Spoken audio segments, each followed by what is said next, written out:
Why I won't use salary sacrifice for the first home super saver scheme? There is, of course, a better alternative. As a former financial planner who has helped many clients utilize the first home super saver scheme and has gone through this process myself, I'm going to share with you my takes on salary sacrifice. More specifically, we will discuss the problems with salary sacrifice, what the better alternative is, and a real-life example comparing the use of salary sacrifice and the alternative. Without any further ado, let's dive in. The problems with salary sacrifice. There are 4 problems with salary sacrifice that make me want to stay away from it. First of all, not every employer in Australia offers salary sacrifice arrangement. While many employers do offer this option, it's not a mandatory practice for all businesses. If you are not already familiar with the concept, salary sacrificing in the context of the First Home Super Saver Scheme is agreement between an employer and an employee, where the employee agrees to forgo part of their future entitlement to salary or wages in return for the employer contributing the same amount into their superannuation account. If you are employed by smaller private sector businesses, you might not even have the option to set it up. Secondly, even if your employer offers a salary sacrifice arrangement, every time you want to set it up, modify the amount, or cancel it, you are required to send a request to your employer. However, there is no guarantee on how quickly they will act on it because there isn't a specific mandatory time frame. The speed at which your changes are applied really comes down to how efficient their internal processes are.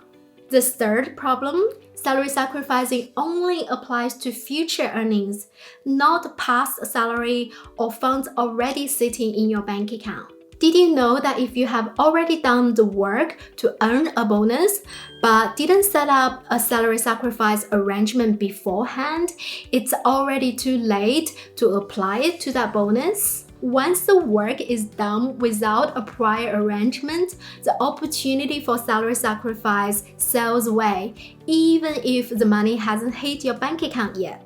Last but not least, employers make super contributions at different frequencies, ranging from weekly to quarterly. So even if you see the money has been deducted from your pay, your super fund might not receive this money until much later. For the last quarter from April to June, the super payment might land in your super account in the next financial year. This is where it gets tricky when you're ready to access your first home super savings and look at each contribution against your annual cap. The date the contribution was received by your super fund is what matters. The ATO clearly states you must not use your pay slips to complete your request for first home super determination, as this does not provide the date your contributions were credited to your super account. Instead, you need to review your superannuation account transaction history to find this information. What's the bottom line?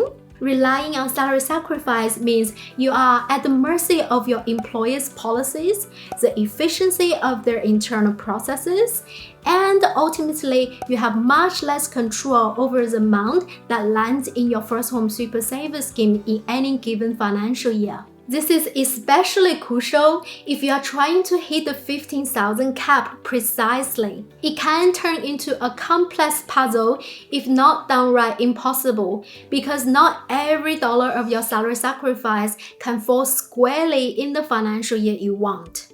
At this point, you're probably asking, what's the better alternative? It is the personal deductible super contribution, another subcategory of the before tax concessional contribution.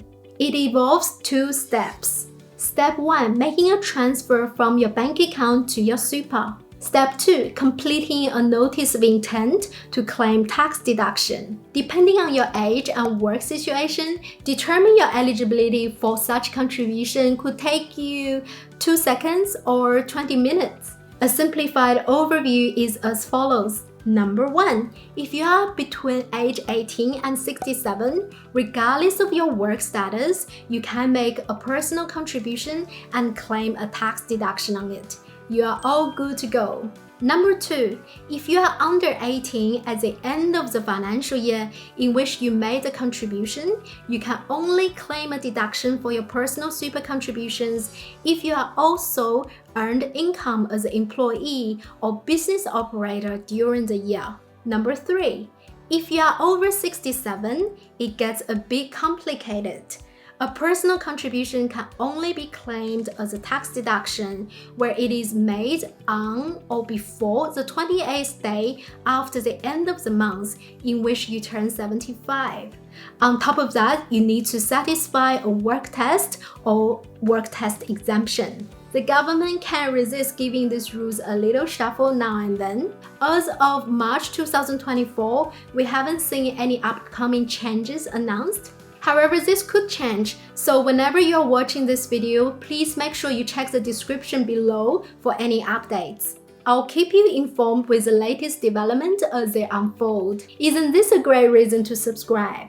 Let's dive into a comparison between personal deductible super contribution and salary sacrifice using an example. Meet John, a 30-year-old IT professional earning an annual salary of $135,000.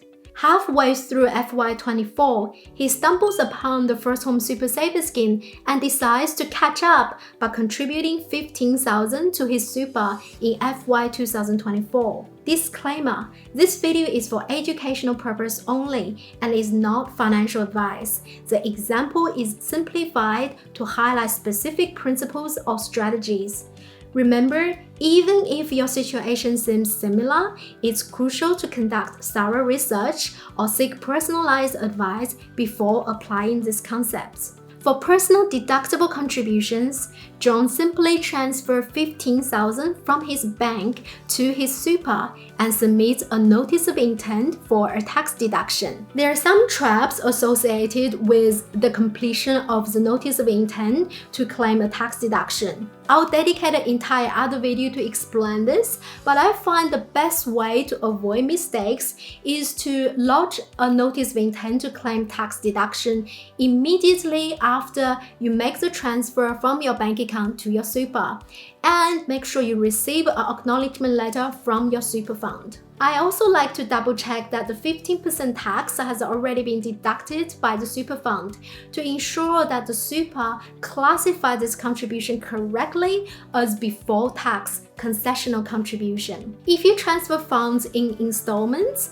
say $10,000 in March and another $5,000 in June, you can complete two separate notices of intent and the tax result is the same. You get to claim a total of $15,000 in deduction. If you want a refresher on the tax benefits of the First Home Super Saver Scheme via before tax contribution, make sure you check out this video right here. I explained it extensively with an example when talking about mistake number 1, not making the right type of contribution. Now onto salary sacrificing. First, John needs to check with his employer if they allow salary sacrifice. Luckily, John's employer does. Then, John needs to provide detailed instruction to his employer's HR department. You see, it's already March and we only have 4 months left in the financial year, and John gets paid fortnightly.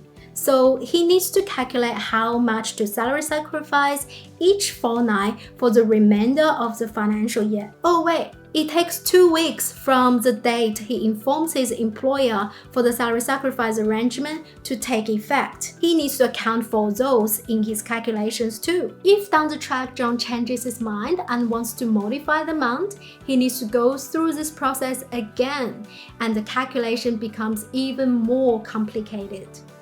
Assuming John navigates these hurdles, the final blow comes when John realizes his employer only pays super on a quarterly basis. The superannuation from April to June won't be paid until July 2024. Aiming to hit $15,000 for the First Home Super Saver Scheme, John only managed to contribute less than $4,000. What a mess! At this point, you may think I'm completely against salary sacrifice. I'm not. Salary sacrifice has its merits, notably reducing pay-as-you-go withholding tax upfront, which means immediate tax savings. With personal deductible super contributions, you get your tax savings after you complete your tax return. The tax advantages between salary sacrifice and the personal deductible super contribution are exactly the same when the amounts are equal. It's up to you to weigh if the problems of salary sacrifice are worth navigating in your specific circumstances. I'd love to know your thoughts. Thanks for watching. See you in the next video.